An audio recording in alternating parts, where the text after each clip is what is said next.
میں بہت مشکور ہوں آپ سب کا، آپ لوگ تشریف لائے، آپ نے وقت نکالا۔ رب کریم اس وقت میں برکت دے اور اس کاوش کو قبول فرمائے اور ہمیں کوئی خیر اس مجلس سے لے کے جانے کی توفیق عطا کرے۔ یوتھ سرکل کے منتظمین اور محمد اشرف صاحب اور یہ فری قرآن ایجوکیشن اور اس کے روح رواں ڈاکٹر معاذ، اللہ تعالیٰ ان کی کاوشوں کو بھی قبول فرمائے، ان کے کاموں میں بھی برکت عطا کرے اور اس کاوش کو قبول فرمائے۔ آج میں سوچ رہا تھا کہ جو مجھ سے پہلے جو گفتگو ہو اگر میں اس کو بھی سننے کا موقع مل جائے تو، لیکن وہ میں کچھ نہیں سن سکا، اور پھر مجھے اندازہ نہیں کہ پہلے کیا گفتگو ہوئی ہے، لیکن سب سے پہلے میں یہ جاننا چاہوں گا کہ آپ میں سے کتنے احباب وہ ہیں جن کے ذہن میں کوئی سوال موجود ہے اور آپ چاہیں گے کہ سوال جواب کے وقفے میں سوال کریں؟ کتنے احباب ایسے ہیں جن کے پاس کوئی سوال ہے؟ الحمدللہ، چلیے بہت، یہ تو بڑی خوشی کی بات ہے۔ ٹھیک ہے، دیکھیے دو سوال ایسے ہیں جو اگر ہمارے ذہن میں پیدا نہ ہوں تو ہماری زندگی بامعنی نہیں ہو سکتی۔ اچھا ایک بات اور بتائیے، آپ میں سے کتنے لوگ مجھ سے واقف ہیں، مطلب کچھ تھوڑا بہت سن چکے ہیں اور ان کے لیے یہ اسلوب کلام اجنبی نہیں ہے؟ ٹھیک ہے، الحمدللہ، ٹھیک ہے۔ اور آپ میں سے کتنے احباب کے پاس کچھ لکھنے کے لیے موجود ہے، نوٹ ٹیکنگ کے لیے؟ الحمدللہ۔ میری پہلی گزارش یہ ہوگی کہ نوٹ ٹیکنگ کیجئے گا، جو بھی کام کی بات آپ کو معلوم ہو اس کو اپنے پاس لکھیے گا۔ میری دوسری گزارش یہ ہے کہ اگر پہلے سے کوئی سوال موجود ہے آپ کے ذہن میں تو وہ بھی کہیں اپنے پاس محفوظ کر لیجئے، اور میری گفتگو کے دوران بھی کوئی سوال اگر آئے تو یہ بھی اللہ کا سوال بہت قیمتی عطیہ خداوندی ہے، تو سوال کی قدر کرنا، سوال کو محفوظ کرنا، سوال ذہن میں پیدا ہو جائے تو سوال کی قدردانی کا حق یہ ہے کہ اس پہ تدبر کیا جائے، تو اپنے سوال کو ضائع نہیں ہونے دیجیے گا۔ میری گفتگو کے دوران بھی کوئی سوال آئے تو اسے محفوظ کیجیے گا۔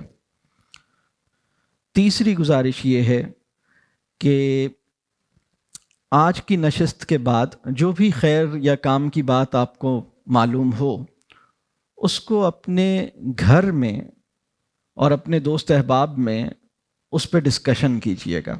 آپ میں سے کتنے احباب وہ ہیں جو میاں بیوی دونوں تشریف لائے ہیں؟ الحمدللہ، ٹھیک ہے۔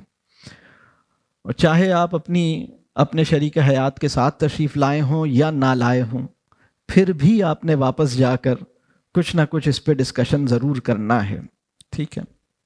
جو تین باتیں ہو گئیں، نوٹ ٹیکنگ، سوالات کو محفوظ کرنا، اور بعد میں شیئرنگ کی ایک ارادہ ابھی سے کر لیجئے۔ اب میں اپنی بات شروع کروں گا۔ میری بات کوشش کروں گا کہ میری ایک ہی بات ہے، مطلب اس کو میں تھوڑا سا سمجھاؤں گا اور اس کے بعد انشاءاللہ پھر ہم سوال جواب کی طرف جائیں گے انشاءاللہ۔ دو سوال ایسے ہیں اگر ان پر غور کرنے کی توفیق نہ ملے تو زندگی جو ہے وہ بامعنی نہیں ہو سکتی۔ میننگ فل لائف جینے کے لیے ہمیں دو بنیادی سوالوں پہ، بلکہ دو سوالوں پہ غور کرنے کی ضرورت ہے، اور وہ دو سوال کیا ہیں؟ میں صرف ایک سوال بتاؤں گا، دوسرا سوال آپ کے ذہن میں خود پیدا ہو جائے گا انشاءاللہ، ٹھیک ہے۔ اور ایسا ہے جیسے یہ دو سوال جو ہیں نا، یہ دو پولز ہیں، اور ایک پول پہ جو سوال ہے اس سوال کے ساتھ منسلک چھوٹے چھوٹے اور سوالات کی جیسے ڈھیری ہے، اور پھر ایک دوسرا پول ہے اس پہ ایک اور سوال ہے، یعنی یہ دو سوال ہیں، اور ان دونوں سوالوں پہ غور کرنا کسی بھی عہد کے انسان کے لیے بہت اہم رہا ہے، اس وقت ہم جس طرح کی صورتحال سے دو چار ہیں، اب میں اس صورتحال کی تفصیل میں نہیں جا رہا، ہمارا سیاسی منظرنامہ، ہمارا معاشرتی ہمارے احوال، ہماری معاشی صورتحال، ہمارے اخلاقی معاملات، ہمارا طرز زندگی، ہمارا منہج زندگی، اس کے بارے میں مطلب کیا بات کی جائے، سب واقف ہی ہیں، سب مطلب کسی نہ کسی سطح پر کچھ نہ کچھ لوگوں نے دیکھا ہے، سمجھا ہے اس کو. مطلب اب یہ جو دو سوال میں عرض کر رہا ہوں، یہاں سے میں اپنی بات شروع کروں گا، جس کے بارے میں نے یہ کہا کہ زندگی بامعنی زندگی اس وقت ہوتی ہے جب ان دو سوالوں پہ کما حقہ غور کرنے کا موقع ملے. پہلا سوال ہے زندگی کیسی گزر رہی ہے، یعنی جو ہماری ایگزسٹنگ لائف ہے، کرنٹ افیئرز آف لائف کہہ لیں، پیٹرن آف لائف کہہ لیں، اس کا معاملہ کیا ہے، زندگی کیسی چل رہی ہے یا گزر رہی ہے، یہ پہلا سوال ہے. اور اس سے متعلق چھوٹے چھوٹے اور سوالات ہیں، مطلب وہ چھوٹے چھوٹے سوالات بھی ذرا میں دکھا دیتا ہوں، لیکن یہ وہ سوال ہے جیسے وہ اینکر ہے نا، کھونٹا ہے، اور اس سے جڑے ہوئے جو چھوٹے سوالات ہیں وہ بھی میں ذرا بیان کر دیتا ہوں، جو اسی بڑے سوال، اسی بنیادی سوال کی توضیح کہہ لیں یا ایکسپلینیشن کہہ لیں. اور وہ چھوٹے سوال یہ ہیں کہ بھئی میرا وقت کن کاموں میں لگتا ہے، میری توانائی، میرے وسائل اور میرا وقت، تین چیزیں ہو گئیں. میری انرجی، میرے ریسورسز، میرا ٹائم کن چیزوں میں کنزیوم ہو رہا ہے، ٹھیک ہے، میں کہاں جا رہا ہوں، میری لائف میں چل کیا رہا ہے، میری ترجیحات کی موجودہ نوعیت کیا ہے، میری نیند کیسی ہے، میرے شب و روز کیسے ہیں، میرے نظام تعلقات کیسے ہیں، میرا اپنے ساتھ تعلق، خدا کے ساتھ تعلق، بندوں کے ساتھ تعلق، معاشرے کے ساتھ تعلق کیسا ہے، زندگی کیسی چل رہی ہے. یہ ایک سوال ہے اور اس سے متعلقہ چھوٹے چھوٹے سوالات ہیں. اب ہم دوسرے اینڈ پہ جاتے ہیں. دوسرے اینڈ پہ ایک اور سوال ہے، وہ سوال میں نہیں بتا رہا، وہ سوال آپ کے ذہن میں خود ہی پیدا ہو جائے گا. بتائیے وہ کیا سوال ہے. یعنی ایک سوال یہ ہے کہ زندگی کیسی گزر رہی ہے، دوسرا سوال کیا ہو سکتا ہے، بتائیے. جی فرمائیے. سبحان اللہ. زندگی کیسی ہونی چاہیے، یعنی ایک سوال میں کیسا بن چکا ہوں، میں کیا کر رہا ہوں، میری زندگی میں کیا چل رہا ہے، یہ پہلا سوال ہے. اور دوسرا سوال یہ ہے کہ مجھے کیسا ہونا چاہیے، میری زندگی کو کیسا ہونا چاہیے، زندگی کو اصولی طور پر ہونا کیسا چاہیے. یہ بات واضح ہو رہی ہے. بامعنی زندگی نا پہلے پول سے نکلنے اور دوسرے پول کی طرف بڑھنے کی جدوجہد سے پیدا ہوتی ہے. غالب کا ایک شعر ابھی ذہن میں آیا، بہت خوبصورت شعر ہے. ایماں مجھے روکے ہے، یاد ہے کسی کو شعر؟ ایماں مجھے روکے ہے تو کھینچے ہے مجھے کفر، کعبہ میرے پیچھے ہے کلیسا میرے آگے. زندگی کیسی، اچھا اس شعر کے اندر جو بہت ہی خوبصورت سی، ایک بہت ہی لطیف سی حقیقت اس شعر میں بیان ہوئی ہے، جو میں نے جو سوالوں کی ترتیب رکھی ہے اور جو اس شعر کی ترتیب ہے اس میں کچھ فرق ہے. یہ بھی، اس پہ بھی غور کرنا بہت اہم. کمال کی بات ہے. یعنی غالب کے عہد میں ہماری حالت یہ تھی کہ ہمیں ایمان نے روکنے کی کوشش کی تھی. ایمان مجھے روکے ہے تو کھینچے ہے مجھے کفر. اس پہلے مصرے میں یہ بات پتہ چل رہی ہے کہ ہمارا اوریجنل اٹیچمنٹ یا ہماری فرسٹ اٹیچمنٹ کس چیز کے ساتھ تھی؟ کوئی بتائے گا؟ ایمان مجھے روکے ہے تو کھینچے ہے مجھے کفر. یعنی اس کا مطلب یہ ہے کہ پہلے سے میں کس چیز کے ساتھ وابستہ چل رہا تھا. وہ کیا چیز تھی؟ کیا چیز ہے؟ ایمان مجھے روکے ہے تو کھینچے ہے مجھے کفر. پہلے سے کس چیز کے ساتھ میں اٹیچڈ تھا جس نے مجھے روکنے کی کوشش کی ہے؟ ایمان نے. اور مجھ پر بعد میں اثر ہونے والی فورس کون سی ہے؟ کفر ہے. کفر کی تہذیب ہے. اس نے مجھ پر بعد میں وار کیا ہے، لیکن چونکہ میں ایمان سے اٹیچڈ تھا لہٰذا اب کھینچا تانی سی شروع ہو گئی ہے.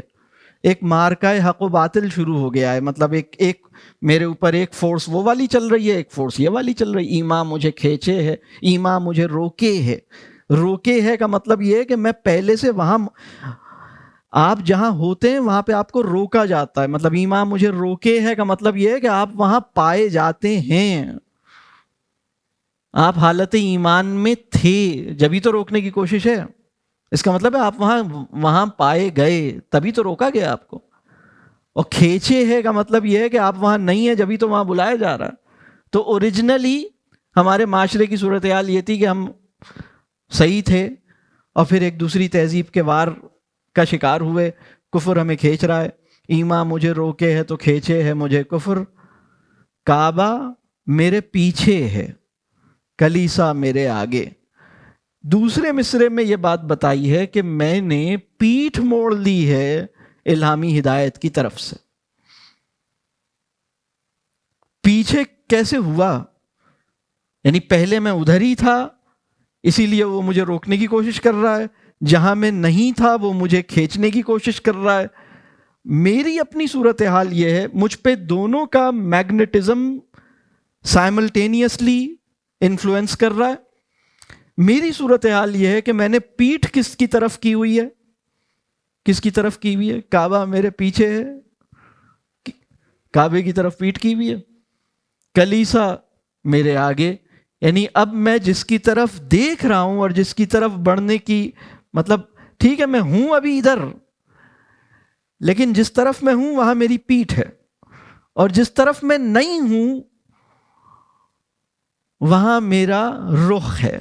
بات واضح ہو رہی ہے؟ خوبصورت شعر ہے، کمال کا شعر ہے، کمال کا شعر ہے. مطلب غالب اللہ ان کو اجر دے اس شعر پر. بہرحال جو بھی ان کے مسئلے تھے وہ الگ ہیں، لیکن یہ شعر کمال کا ہے. تو معاملہ یہ ہے کہ یعنی تقریباً 150 سال پہلے تک ہماری صورتحال یہ تھی کہ ہم وہاں منہ کیے ہوئے تھے. ہم نے اپنا رخ 150 سال پہلے اس طرف کر لیا تھا، لیکن ہمیں ایمان روکے ہوئے تھا اور کفر کھینچ رہا تھا. 150 سال کے بعد ابھی ہم کہاں کھڑے ہیں؟ ابھی ہم ادھر ہی پہنچے ہوئے ہیں. اللہ تعالی ہمیں معاف کرے. یہ جو دو سوال ہیں نا، زندگی کیسی چل رہی ہے یا میں کیسا بن چکا ہوں. اب وہ جو پہلا سوال ہے نا، اس کی تفصیل اس کے ساتھ چھوٹے چھوٹے اور سوالات میں ذرا عرض کر دوں. میں کیا کر رہا ہوں؟ تو دوسرا سوال کیا ہوگا؟ مجھے کیا کرنا چاہیے؟ میں کیسا بن چکا ہوں؟ تو دوسرا سوال کیا ہوگا؟ مجھے کیسا بننا چاہیے؟ میری موجودہ ترجیحات کیا ہیں؟ دوسرا سوال کیا ہوگا؟ میری ترجیحات، میری پرائیورٹیز کیا ہونی چاہیے؟ How things are and how things ought to be. بات واضح ہو رہی ہے؟ یعنی ہو کیا رہا ہے، چل کیا رہا ہے، اس وقت کی کیا اسٹیٹ ہے، اور آئیڈیلی یا ان پرنسپل ہونا کیا چاہیے. بڑا پرابلم اس وقت یہ ہوا ہے کہ یہ دونوں سوال اٹھانے کی توفیق نہیں مل رہی, بالکل نہیں مل رہی. میں پہلے سوال کی اور ڈیٹیل میں جاتا ہوں. میری ایگزسٹنگ وشز اور وریز کیا ہیں؟ 2 W's ہیں یہ, وشز اور وریز. ہمارے نفس کا آپ اسے MRI کہہ لیں, ہماری سائیکی کا CT اسکین کہہ لیں, 2 W's ہیں. رسول اللہ صلی اللہ علیہ وسلم نے قلب کے بارے میں جو کچھ بیان کیا ہے نا, انسان وہ یعنی انسان کی قلب جو ہے نا وہ ہمارے وجود کا دارالخلافہ ہے, اور قلب کے اندر پیدا ہونے والی بہت بڑی فورسز کا نام وشز اور وریز ہے. 2 W's, میری پریشانیاں اور تفکرات انہیں وریز کہہ لیں, میری آرزوئیں, میری خواہشات انہیں وشز کہہ لیں. تو اب وہ پہلے سوال سے جوڑتے ہیں کہ میری ایگزسٹنگ وشز اور وریز کیا ہیں. دوسرا سوال کیا ہوگا؟ میری وشز اور وریز, میری وشز اور وریز مطلب ڈر کے کیوں بتا رہے ہیں؟ مطلب اس میں میری وشز اور وریز کیا ہونی چاہیے؟ کیا خیال ہے؟ مسئلہ یہ ہوا ہے کہ آج کے جو جدید آدمی ہے, اور جب میں آدمی بول رہا ہوں تو عورت اس میں شامل ہے, مطلب آپ پریشان نہیں ہوئیے گا. جدید آدمی ہے یا جدید انسان ہے, اس کو پہلے سوال پہ بھی غور کرنے کی توفیق نہیں ملی ہے, دوسرے سوال پر بھی غور کرنے کی توفیق نہیں ملی ہے. یعنی تم کیسے بن چکے ہو, یا تم ابھی کیا ہو, اس یا میری زندگی میں چل کیا رہا ہے. ٹھیک ہے؟ یا اسی طرح سے پہلے سوال میں میرے موجودہ مقاصد زندگی کیا ہیں, اور میرے مقاصد زندگی کیا ہونے چاہیے. ان دونوں میں فرق ہو سکتا ہے یا نہیں ہو سکتا؟ میں کیسا شوہر ہوں اور مجھے کیسا, بتائیے, مطلب اتنا ڈر رہے ہیں اس سوال سے کیوں؟ مطلب مجھے کیسا, میں کیسا بندہ ہوں, مجھے کیسا بندہ ہونا چاہیے, میں کیسی بیوی ہوں, یعنی میں موجودہ صورتحال میں بیوی یا شوہر کیسا ہوں, اور اصولی طور پر مجھے کیسی بیوی ہونا چاہیے, میں کیسی ماں ہوں, میں کیسا باپ ہوں, اور مجھے کیسا باپ یا ماں ہونا چاہیے.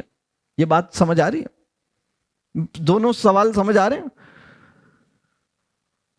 حالت موجود, احوال واقعی اور احوال اصولی.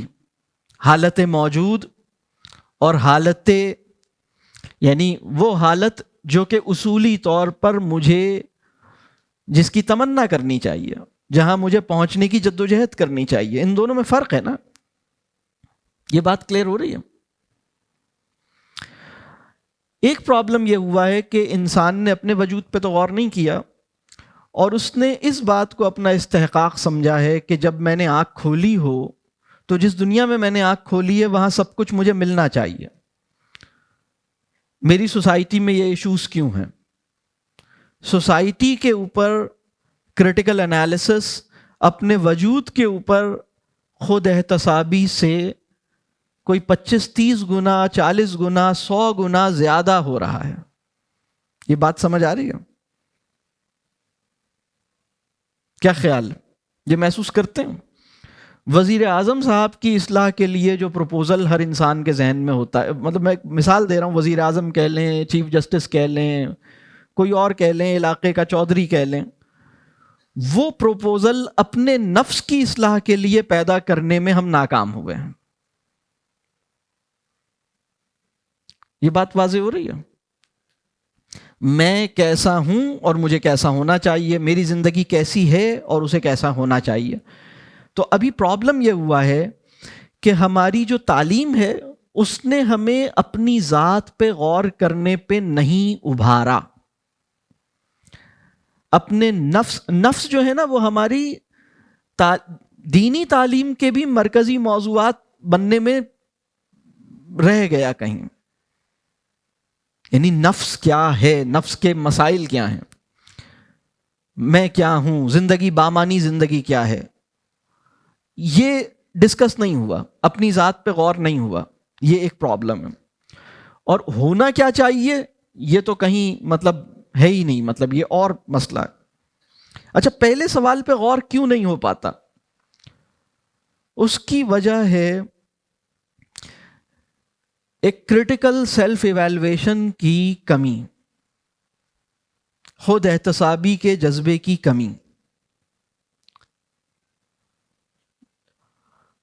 اور مجھے کیسا ہونا چاہیے اس کی طرف کیوں نہیں سوچ پاتے؟ اس کی وجہ ہے عزم کی کمی. اگر وہ سامنے آ بھی جائے تو اس طرف بڑھ کیوں نہیں پاتے؟ اس لیے کہ عزم کی کمی ہے. اور ان دونوں اینڈز کے اوپر کون سی قوت ہے جو ہمیں ہمارا مسئلہ حل کر سکتی ہے؟ وہ ہے سیرہ رسول صلی اللہ علیہ وسلم کی روشنی. یعنی سیرہ رسول صلی اللہ علیہ وسلم کے مطالعے کا اگر یہ دو نتائج پیدا نہیں ہو رہے، اور ایک انسان سیرہ کا مطالعہ سیرہ رسول صلی اللہ علیہ وسلم کا مطالعہ کر رہا ہے، اور پہلا نتیجہ یہ ہے کہ میں کیا ہوں، کیا بن گیا ہوں، یعنی میرے سجدے کیسے ہیں اور میرے سجدوں کو کیسا ہونا چاہیے، میری نمازیں کیسی ہیں، میری نمازوں کو کیسا ہونا چاہیے. آپ میں سے کتنے لوگ ہیں جنہیں نیند کا کوئی پرابلم درپیش ہے؟ آپ کو پتا ہے اس وقت جو شہری آبادی ہے دنیا میں، اس میں 70% سے زیادہ اربن سوسائٹی جو ہے دنیا میں، ماڈرن اربن سوسائٹی، بلکہ سیمی ماڈرن اربن سوسائٹی میں بھی، یعنی جو اربن پاپولیشن ہے دنیا میں، اس میں تقریباً 70% لوگ نیند سے، سلیپ ریلیٹڈ کسی ایشو کا شکار ہیں. میں بلکہ چند مسائل بتاتا ہوں، جس کو درپیش ہے ذرا ہینڈ ریز کر کے بتائیے گا. نیند مشکل سے آتی ہے، آسانی سے ٹوٹ جاتی ہے، سوتے میں انکمفرٹیبل رہتے ہیں، بار بار آنکھ کھل جاتی ہے، ڈیپ سلیپ محسوس نہیں ہوتی، اور رات میں تو نہیں آتی، دن میں آتی رہتی ہے. ٹھیک ہے، سو کے جب اٹھتے ہیں تو فریش فیل نہیں کرتے، جتنا بھی سو لیں ایسا لگتا ہے نیند پوری ہوئی ہی نہیں. ایک اور ایشو یہ ہے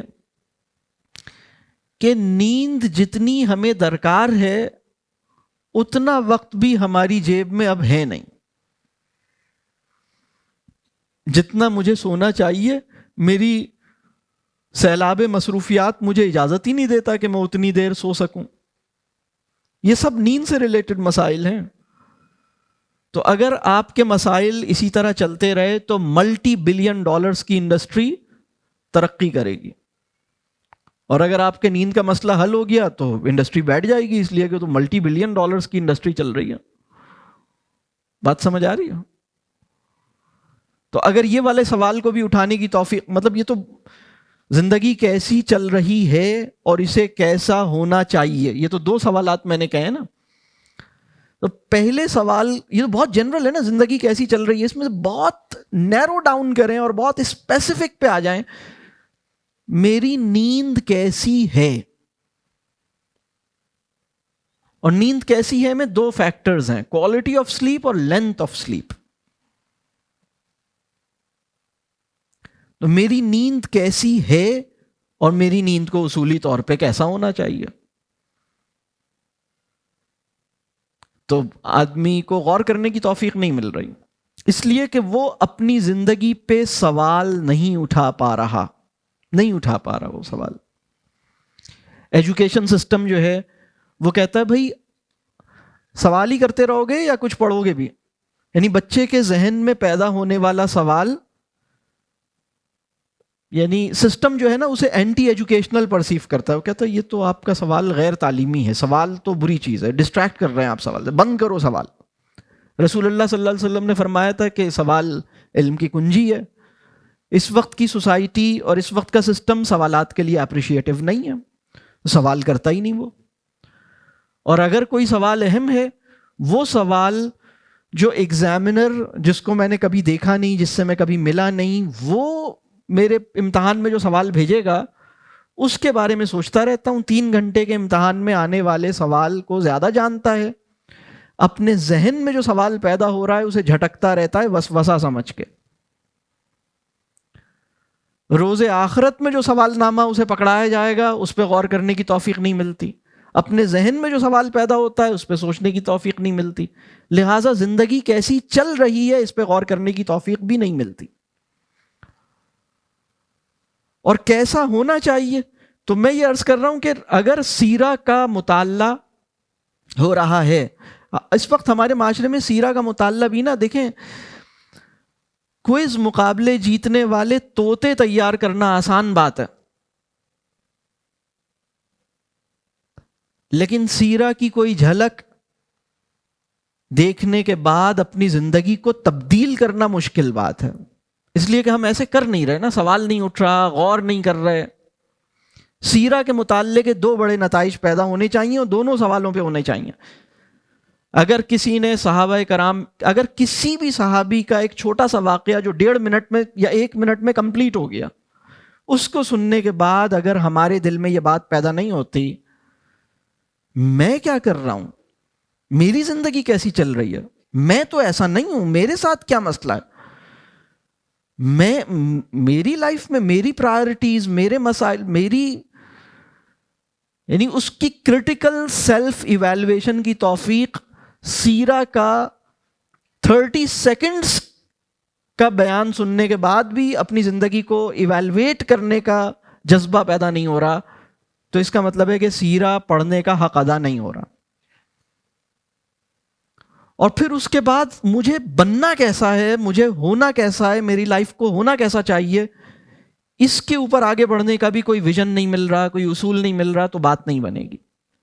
تو بہرحال میں اپنی بات یہاں روکتا ہوں کیونکہ وہ وقت محدود ہے. اور بنیادی بات بس میں یہ چاہتا تھا کہ یہ 2 سوال ہم اٹھائیں. ہماری زندگی ہونی کیسی چاہیے, اس کی روشنی بھی سیرت سے ملے گی.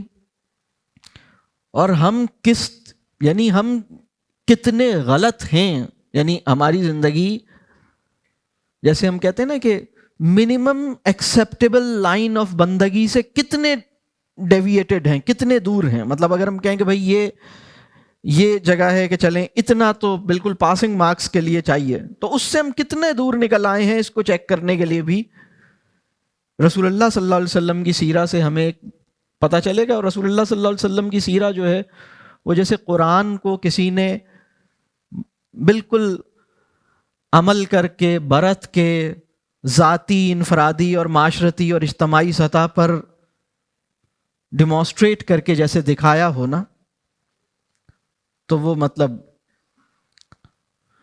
وہ رسول اللہ صلی اللہ علیہ وسلم کی زندگی ہے. تو اللہ تعالیٰ آسان فرمائے. وہ اقبال نے کہا تھا نا, قوت عشق سے ہر پست کو بالا کرتے. تو یہ پہلی دفعہ نہیں ہوا ہے کہ امت مسلمہ پہ ایسے بحران آئے ہوں, پہلی دفعہ نہیں ہوا ہے. 1400-1450 سال کی اسلامی تہذیب میں جب خلافت عثمانیہ کی کشتی ڈوب رہی تھی نا, 20ویں صدی کے شروع ہونے سے بھی پہلے خلافت عثمانیہ کی بنیادیں ڈھیلی ہو چکی تھیں. اور پہلی دفعہ ایسا ہونے جا رہا تھا کہ امت مسلمہ کے لیے نا خلافت جو تھی نا وہ ایک ماں کی طرح تھی. خلیفہ کی حیثیت باپ سے زیادہ تھی بے عمل مسلمان کے لیے بھی. اور وہ خلیفہ یعنی ایسا نہیں تھا کہ وہ اس کی کوئی زور چلتا ہو, بڑی کمزور سی خلافت تھی, لیکن وہ ایک علامتی ویلیو تھی کہ اس زمین پر مسلم امہ کا کوئی والی وارث ہے. تو جب وہ خلافت منہدم یا بالکل ختم ہوئی ہے نا, یعنی آج سے 125 یعنی 100 سال پہلے کی بات میں عرض کر رہا ہوں.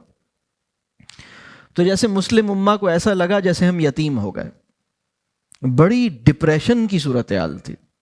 اس لیے کہ 14 یعنی اس سے پہلے کا تو 1300 سال کا جو تسلسل ہے نا مسلمانوں کی زندگی میں، خلافت تبدیل تو ہوئی تھی لیکن کچھ نہ کچھ علامتی، یعنی کسی زمانے میں تو بہت ایک اسٹرانگ خلافت تھی، اور جو شروع ہوا تو وہ تو خلافت راشدہ سے ہوا، تو وہ تو بہت ہی عہد زرعی ہے ہمارا الحمدللہ.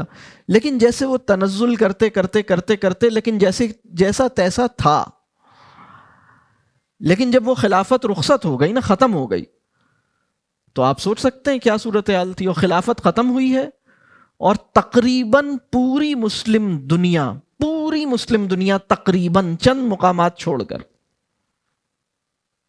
کس حال میں تھی؟ یاد ہے کسی کو کس حال میں تھے؟ محکومی میں تھے نا. یورپی اقوام ہم پہ قابض تھیں، یعنی ہمارے خلافت ختم ہو گئی تھی، یورپی اقوام کا تسلط پوری مسلم دنیا پہ تقریباً موجود تھا، یا سمجھ لیں 90% دنیا پر. کہیں فرانسیسی تھے، کہیں اٹالین تھے، کہیں انگریز تھے. اور اس پوری مسلم دنیا میں اچھا پھر وہ ظاہر سی بات ہے کہ ان کا اللہ کی ایک مشیت تھی، ان کا اقتدار کمزور ہوا، یورپی قوموں کی جو تسلط تھا وہ ذرا کمزور پڑا، کیونکہ وہ بھی سنبھالنا ان کے لیے بھی مشکل تھا، اور یہاں سے بھی ایک ریزسٹنس پوری دنیا میں جنم لے رہی تھی. غور کرنے کی بات یہ ہے کہ پوری مسلم دنیا، یورپین اقوام، آپ کو پتہ ہے نا کہ دنیا کے انسانی تاریخ کے سب سے بڑے ڈکیت یورپ کی وہ 5-6 اقوام ہیں. آپ کے علم میں ہے یہ بات یا نہیں ہے؟ یہ انکشاف تو نہیں ہے.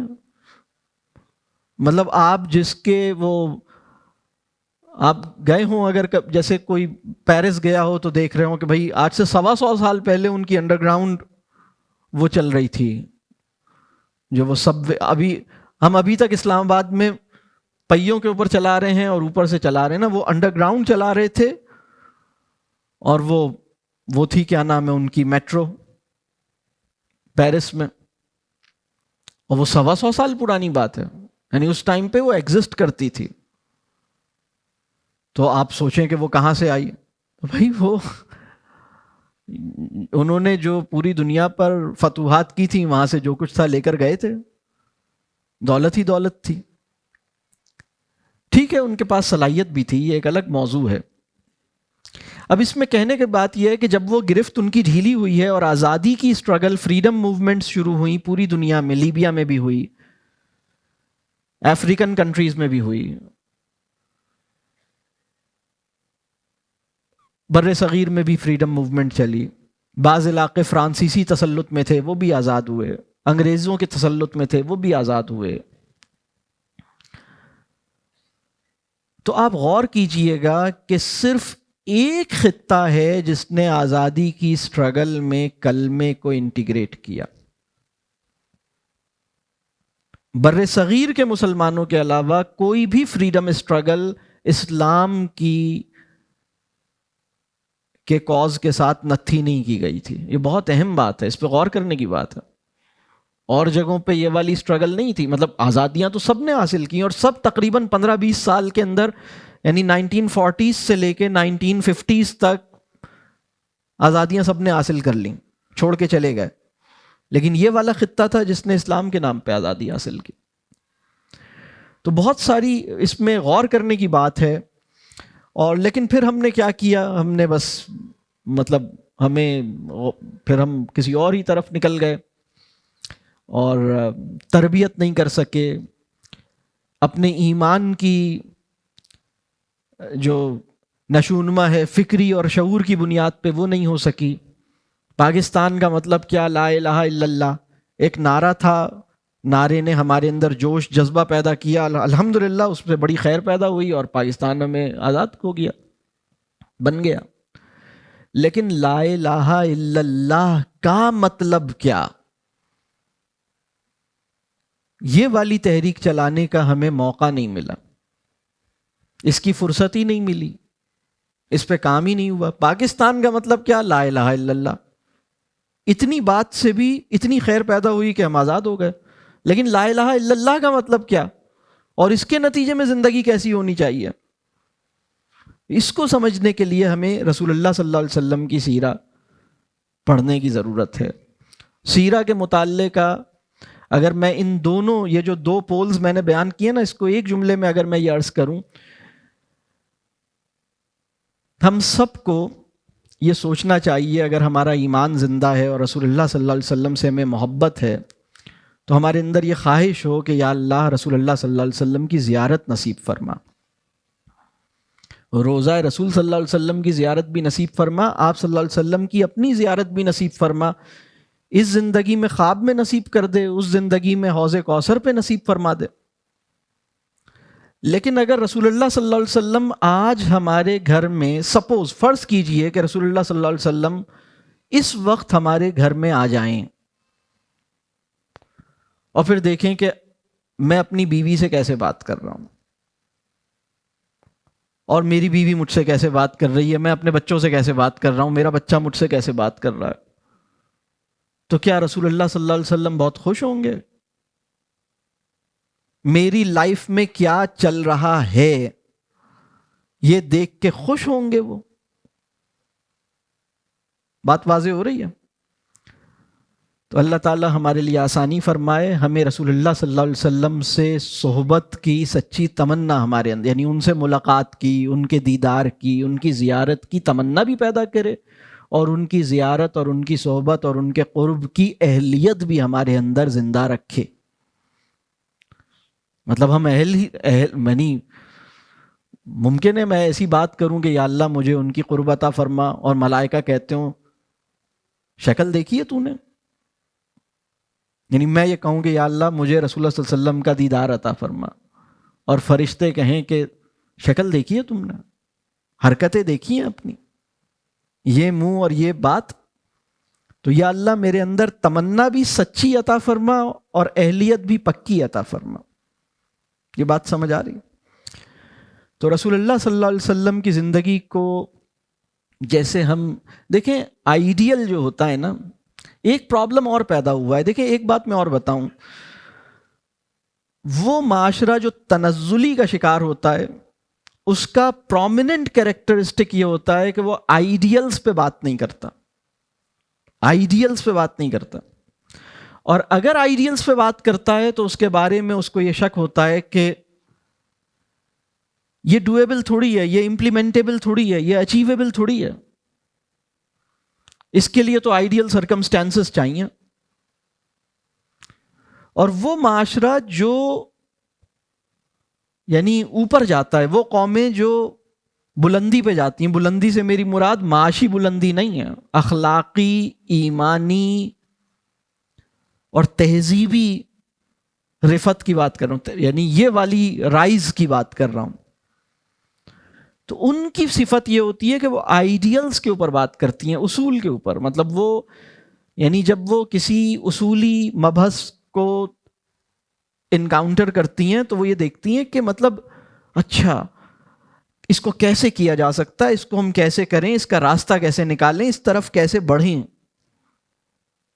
تو ابھی تو بات یہ ہے کہ جیسے ہم آئیڈیل یعنی اصول پہ بات کرنا چھوڑ چکے ہیں. مطلب اب رسول اللہ صلی اللہ علیہ وسلم کی زندگی تو ایسا لگتا ہے جیسے بس ایک داستان ہے، اور مسلمان ہونے کے ناطے ہمیں اس داستان کو سنتے سناتے رہنا ہے، لیکن قابل عمل سمجھنا، قابل اتباع سمجھنا، اس کو اپنے لیے ایک یارڈ اسٹک مطلب بنا کے بھائی اس سے روشنی لینا، یہ کچھ ہماری مطلب یہ بات کی بات ہے. یہ بات سمجھ آ رہی ہے؟ اس اللہ تعالیٰ ہمیں صحیح کرے. تو بہرحال میں روکتا ہوں اپنی بات. یہ